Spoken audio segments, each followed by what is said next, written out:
Dear fellow citizens, Namaskar. இனிய நாட்டு மக்களே வணக்கம். உலகின் மிகப்பெரிய உயிர்ப்புடைய ஜனநாயகத்தின் குடிமக்களாகிய உங்கள் அனைவருக்கும் நாட்டின் 72வது குடியரசு திருநாளை முன்னிட்டு என் இதயம் கனிந்த நல்வாழ்த்துக்கள். பன்முகத்தன்மை நிறைந்த நமது தேசத்தில் பல பண்டிகைகள் கொண்டாடப்பட்டு வருகின்றன என்றாலும் நமது தேசிய கொண்டாட்டங்களை நாட்டு மக்கள் அனைவரும் தேசபக்தி நிரம்பிய மனத்தினராய் கொண்டாடுகிறார்கள். குடியரசு திருநாள் என்ற தேசிய பெருநாளையும் நாம் நிறை குதூகலத்தோடு கொண்டாடும் வேளையில் நமது தேசிய கொடி மற்றும் அரசியல் அமைப்பு சட்டத்தின்பால் மரியாதையையும் நம்பிக்கையையும் வெளிப்படுத்துகின்றோம். இன்றைய நாள் உள்நாட்டிலும் அயல் நாடுகளிலும் வசிக்கும் அனைத்து இந்தியர்களுக்கும் மிகவும் மகத்துவம் நிறைந்த ஒன்று. இதே நாளன்றுதான் 71 ஆண்டுகள் முன்பாக நம் நாட்டவர்கள் தங்களுடைய ஈடு இணையில்லாத அரசியல் அமைப்பு சட்டத்தை அங்கீகரித்து சட்டமாக்கி அர்ப்பணித்தார்கள். அந்த வகையில் அரசியலமைப்பு சட்டத்தின் அடிப்படை வாழ்க்கை விழுமியங்கள் குறித்து ஆழமாக சிந்திக்க வேண்டிய சந்தர்ப்பத்தை இன்றைய நாள் நம் அனைவருக்கும் அளிக்கிறது. அரசியலமைப்பு சட்டத்தின் குறிக்கோளாக பொறிக்கப்பட்டிருக்கும் நீதி, சுதந்திரம், சமத்துவம் மற்றும் சகோதரத்துவம் என்ற வாழ்க்கை தத்துவங்கள் நம் அனைவருக்கும் புனிதமான ஆதர்சங்கள். ஆகையால் ஆட்சியாளர்களின் பொறுப்பில் அமர்ந்திருப்பவர்கள் மட்டுமல்லாமல் பொதுமக்களாகிய குடிமக்கள் நாம் அனைவரும் இந்த ஆதர்சங்களை உறுதியோடும் அர்ப்பணிப்போடும் பின்பற்ற வேண்டும் என்று எதிர்பார்க்கப்படுகிறது.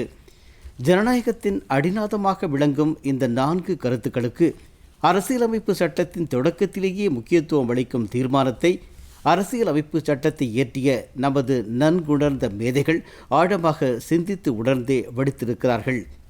இந்த ஆதர்சங்கள்தாம் நமது சுதந்திர போராட்டத்திற்கு திசை அளித்தன. பாலகங்காதர திலகர், லாலா லஜபத் ராய், காந்தியடிகள், சுபாஷ் சந்திர போஸ் போன்ற அநேக மகத்தான மக்கள் நாயகர்களும் சிந்தனையாளர்களும் நமது சுதந்திர போராட்டத்திற்கு உத்வேகம் அளித்தார்கள். தாய்நாட்டின் பொன்னான எதிர்காலம் பற்றிய அவர்களுடைய கற்பனைகள் வேறுபட்டவையாக விளங்கினாலும் நீதி, சுதந்திரம், சமத்துவம் மற்றும் சகோதரத்துவம் என்ற விழுமியங்கள் அவர்களின் கனவுகளை ஒரே இழையில் இணைக்கும் பணியை புரிந்தன. இந்த நற்பண்புகள் நமது தேசத்தை கட்டமைத்தவர்களின் ஆதர்சங்களாக ஏன் ஆயின என்று நாம் அனைவரும் சற்றே கடந்த காலத்திற்குள் பின்னோக்கி பயணித்து இது பற்றி நாம் அறிந்து கொள்ளும் முயற்சியில் ஏன் ஈடுபடக்கூடாது என்று நான் எண்ணமிடுகிறேன். அனாதிகாலம் தொட்டே நமது பூமியிலும் இங்கே இருக்கும் பண்பாட்டிலும் இந்த வாழ்க்கை விழுமியங்கள் அழகும் பொருளும் சேர்த்து வந்திருக்கின்றன என்பதை உள்ளங்கை நெல்லிக்கனி போல துலக்கி காட்டுகிறது. நீதி, சுதந்திரம், சமத்துவம், சகோதரத்துவம் ஆகியன நமது வாழ்க்கை தத்துவத்தின் நிரந்தரமான சித்தாந்தங்கள். இவற்றின் தடையறாத பெருக்கு நமது பண்பாட்டின் தொடக்கத்தில் இருந்தே நம் அனைவரின் வாழ்க்கையையும் நிறைவானதாக்கி வந்திருக்கின்றது. காலத்துக்கு ஏற்ற வகையில் இந்த விழுமியங்களின் பொருட்செறிவை தொடர்ந்து நிறுவி வருவதே ஒவ்வொரு புதிய தலைமுறையினரின் பொறுப்பாகும். நமது சுதந்திர போராட்ட வீரர்கள் இந்த பொறுப்பினை தங்கள் வாழ்நாளிலே மிக சிறப்பாக நிறைவேற்றினார்கள்.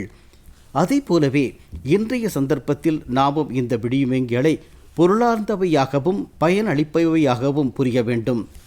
இந்த கோட்பாடுகள் சுட்டும் பாதையில் நமது வளர்ச்சி பயணம் நிரந்தரமாக முன்னேற்றம் காண வேண்டும். என் நேசமான நாட்டு மக்களே, இத்தனை பெரும் மக்கள் தொகை கொண்ட நமது தேசத்தை உணவு தானியங்கள் மற்றும் பால் பொருட்கள் உற்பத்தியில் தன்னிறைவு அடையச் செய்யும் நமது விவசாய சகோதர சகோதரிகள் அனைவரையும் நாட்டு மக்கள் அனைவரையும் வாழ்த்துகிறார்கள்.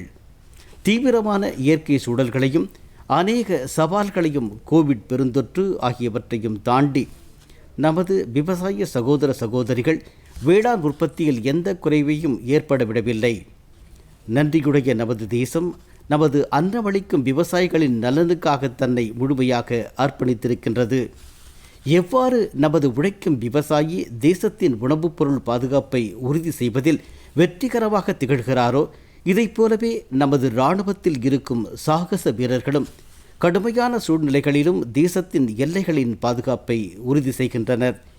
லடாக், சியாச்சினிலும் கல்வான் பள்ளத்தாக்கிலும் 0 விட 50-60 டிகிரிகள் குறைவான அனைத்தையும் உறைய வைக்கும் பருவ நிலையாகட்டும், ஜெய்சால்மேரில் 50 டிகிரி வெப்பநிலைக்கும் மேற்பட்ட உடலை உருக்கும் தகிக்கும் பருவநிலையாகட்டும், நிலம், ஆகாயம், பரந்துபட்ட கரையோர பகுதிகளிலே நமது வீரம் நிறை இராணுவத்தினர் பாரத நாட்டின் பாதுகாப்பின் பொறுப்பினை கணந்தோறும் நிறைவேற்றி கொண்டிருக்கிறார்கள்.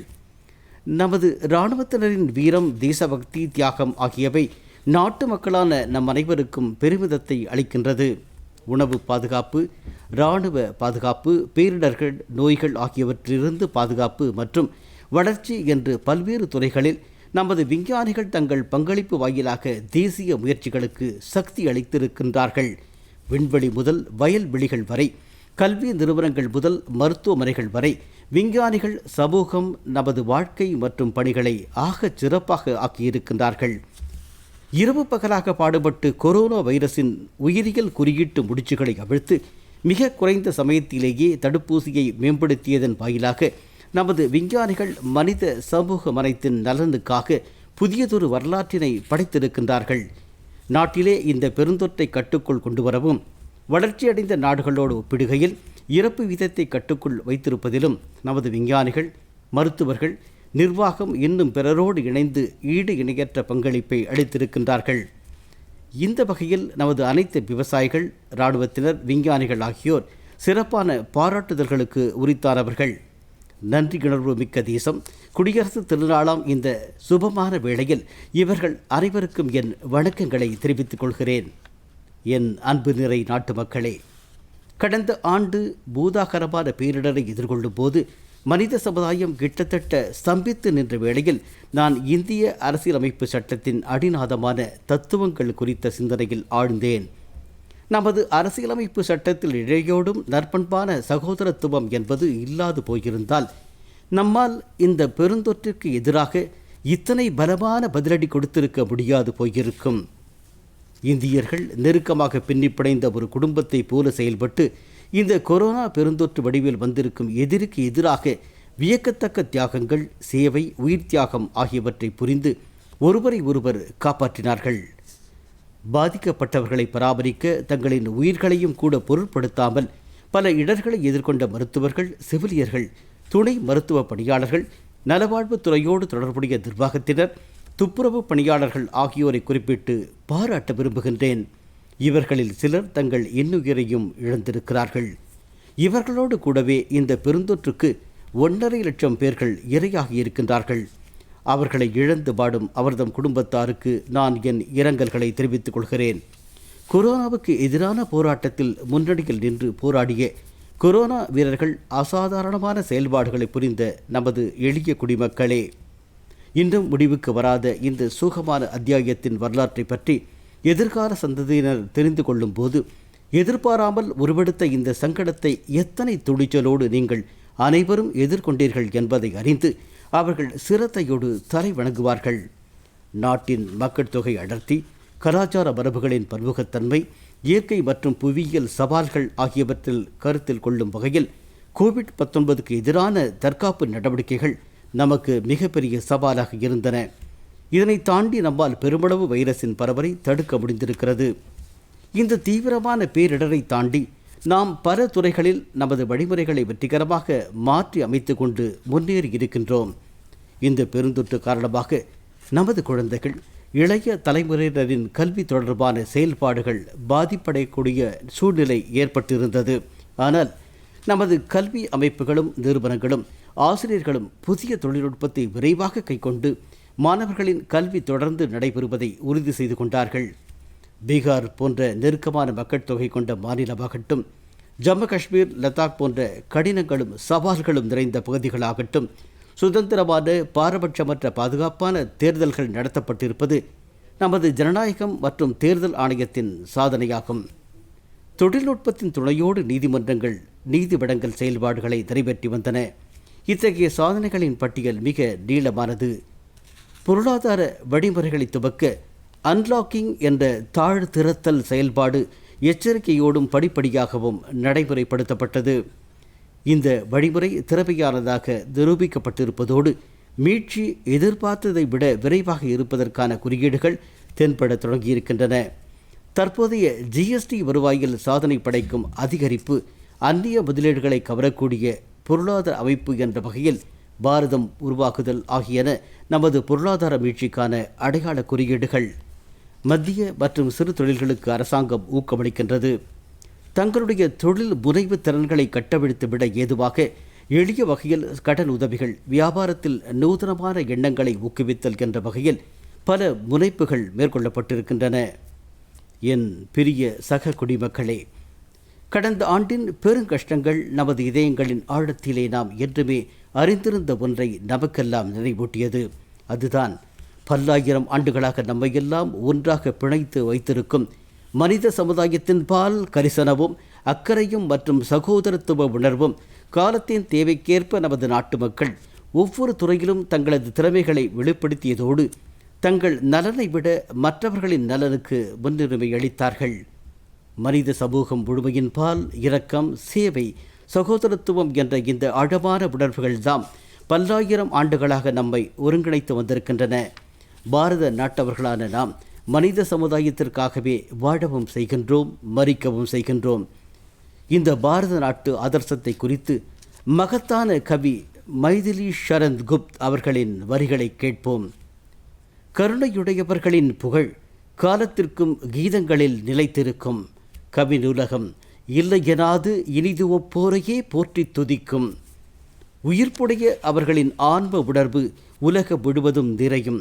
உயிர்கள் அனைத்தும் வாழ தங்கள் இன்னுயிர் ஈனும் இவர்களிடத்தே மனிதம்.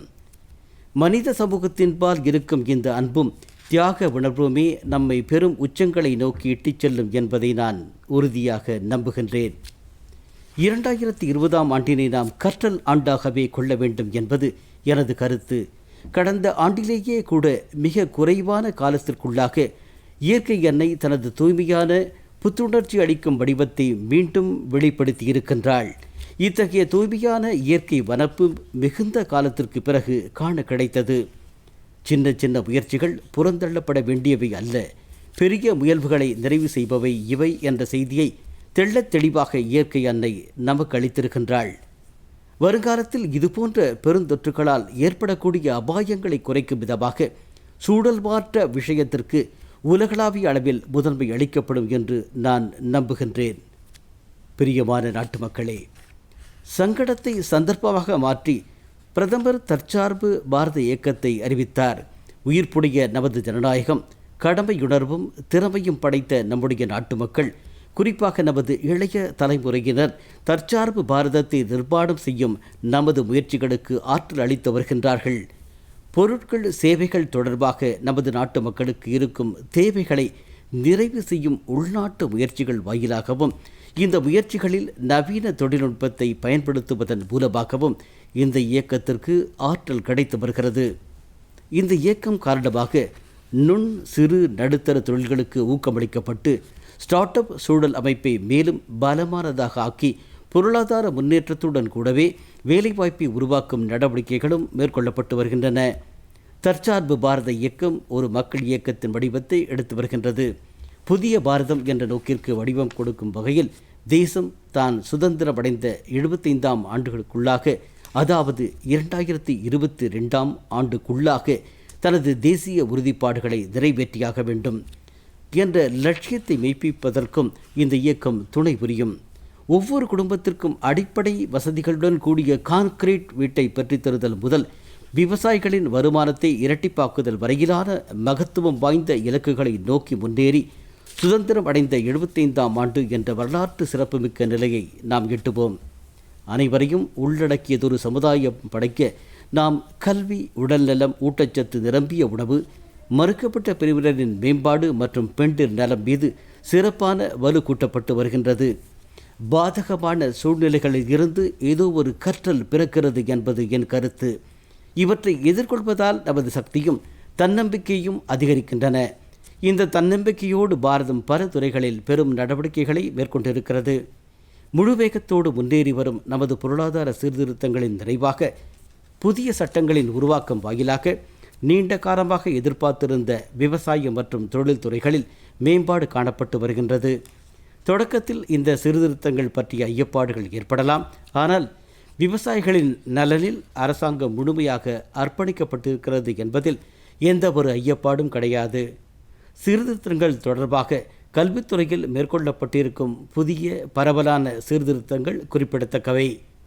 இந்த சீர்திருத்தங்களும் நீண்ட காலமாக எதிர்பார்க்கப்பட்டவை. இவையும் விவசாயம் மற்றும் தொழிலாளர் துறை சீர்திருத்தங்களும் இணையான முக்கியத்துவம் வாய்ந்தவை. அதே நேரத்தில் பெருவாரியான மக்களின் வாழ்க்கையில் நேரடி தாக்கத்தை ஏற்படுத்த வல்லவை. 2020ஆம் ஆண்டு அறிவிக்கப்பட்ட தேசிய கல்விக் கொள்கையில் தொழில்நுட்பத்தோடு கூடவே பாரம்பரியத்தின் மீதும் அழுத்தம் கொடுக்கப்பட்டிருக்கிறது. சர்வதேச அரங்கிலே அறிவின் கருவூலமாக உருமாற்றம் பெறும் எதிர்பார்ப்பை கொண்டிருக்கும் புதிய பாரதத்தின் அடித்தளக்கல் இதன் வாயிலாக நடப்பட்டிருக்கிறது. புதிய கல்வி முறை மாணவர்களின் உள்ளார்ந்த திறன்களை மலரச் செய்யும், வாழ்க்கையின் சவால்களை எதிர்கொள்ள அவர்களின் திறம் படைத்தவர்களாக ஆக்கும். அனைத்து துறைகளிலும் உறுதிப்பாட்டோடும் திடத்தோடும் முன்னேறுவதன் நல்ல பலன்கள் காண கிடைக்க தொடங்கி இருக்கின்றன.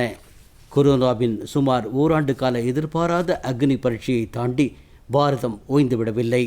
முழுமையான தன்னம்பிக்கையோடு முன்னேறி வருகிறது.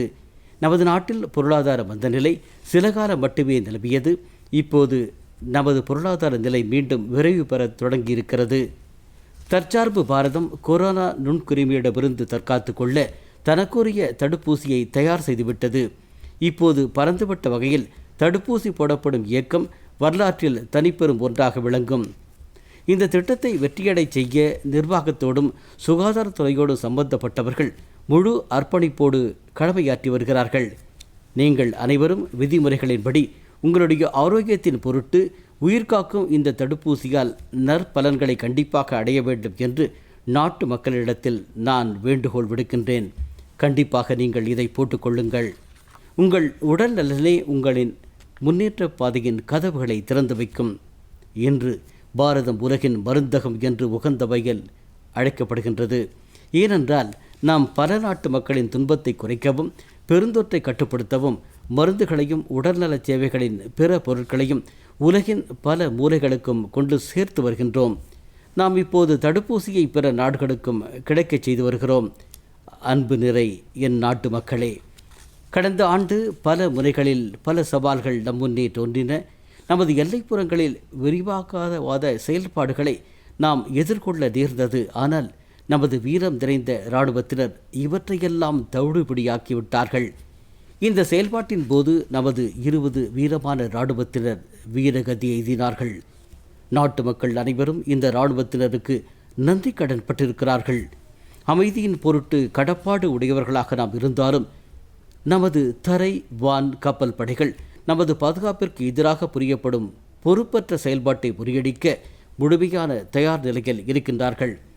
அனைத்து சூழ்நிலைகளிலும் நமது தேசிய நலன்களை பாதுகாப்பதில் முழுமையான வல்லமை வாய்ந்தவர்களாக நாம் இருக்கின்றோம். பாரதத்தின் உறுதியான மற்றும் கொள்கை ரீதியான நிலைப்பாடு பற்றி சர்வதேச சமுதாயம் நன்கு அறிந்திருக்கிறது. பாரதம் முன்னேற்ற பாதையில் முன்னேறி உலக சமுதாயத்தில் தனக்கே உரிய இடத்தை ஏற்படுத்தி வருகிறது. கடந்த சில ஆண்டுகளில் பாரதத்தின் ஆளுமையின் வீச்சு மேலும் விரிவடைந்திருக்கிறது. இதில் உலகின் பல துறைகளும் அடங்கும்.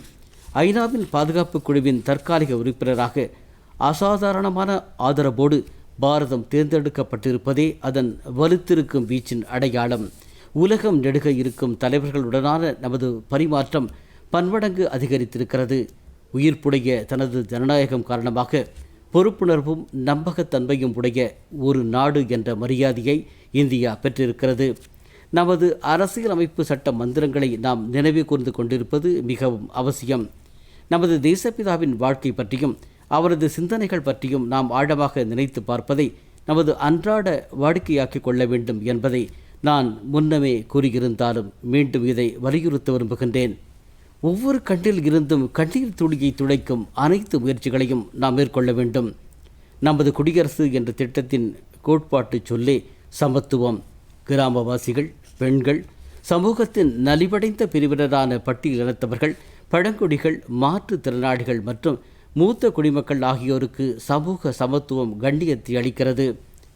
பொருளாதார சமநிலை அனைவருக்கும் சம வாய்ப்பை அளிப்பதோடு நலிவடைந்தவர்களை கைப்பிடித்து மேலுயர்த்த உதவுகின்றது.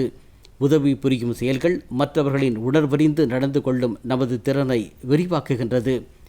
நம் முன்னே இருக்கும் ஒன்றுபட்ட பாதையில் சகோதரத்துவமே நமது தார்மீகமான வழிகாட்டி. அரசியலமைப்பு சட்ட வரைவை 1948ஆம் ஆண்டு நவம்பர் மாதம் 4ஆம் தேதி அன்று அரசியல் அமைப்பு சட்ட பேரவையில் சமர்ப்பித்து உரையாற்றிய பாபா சாஹேப் டாக்டர் பீம்ராவ் அம்பேத்கர் அவர்கள் சுட்டிக்காட்டிய அரசியலமைப்பு சட்ட அறநெறி பாதையில் நாம் தொடர்ந்து பயணிப்போம். அரசியலமைப்பு சட்ட அறநெறி என்பது அரசியலமைப்பு சட்டத்தில் பொறிக்கப்பட்டிருக்கும் விடிமயங்களின் உயர்நிலையையே குறிக்கிறது என்று அவர் தெளிவுபடுத்தினார். நேசமான சக குடிமக்களே, நமது குடியரசு நிறுவப்பட்டதன் ஆண்டு விழாவை நாம் கொண்டாடவிருக்கும் வேளையில் நான் அயல் நாடுகளில் வாழும் நமது சகோதர சகோதரிகளை பற்றியும் எண்ண விடுகின்றேன். அயல்நாடு வாழ் இந்தியர்கள் நமது பெருமிதங்கள். பல்வேறு துறைகளில் இந்தியர்கள் வெற்றி பெற்றிருக்கிறார்கள். சிலர் அரசியல் தலைமை, சிலர் அறிவியல், கலைகள், கல்வித்துறை, சமூகம், வியாபாரம் போன்றவற்றில் உயர் நிலைகளை எட்டியிருப்பதோடு தாங்கள் குடிபுகுந்த நாடுகளுக்கும் இந்தியாவுக்கும் பெருமை சேர்த்திருக்கிறார்கள். உங்கள் மூதாதையர்களின் பூமியில் இருந்து உங்களுக்கு நான் குடியரசு திருநாள் நல்வாழ்த்துக்கள். பொதுவாகவே திருவிழாக்களை தங்களின் குடும்பங்களில் இருந்து தள்ளியிருந்து கொண்டாடும் இராணுவத்தினர், துணை இராணுவப் படையினர், காவல்துறையினர் ஆகியோர் அனைவருக்கும் என் வாழ்த்துக்கள். அந்த படைகளின் அனைத்து வீரர்களுக்கும் என் சிறப்பான நல்வாழ்த்துக்கள். நான் மீண்டும் ஒருமுறை குடியரசு திருநாளை முன்னிட்டு உங்கள் அனைவருக்கும் என் வாழ்த்துக்களை தெரிவித்துக் கொள்கின்றேன். நன்றி. ஜெய் ஹிந்த்.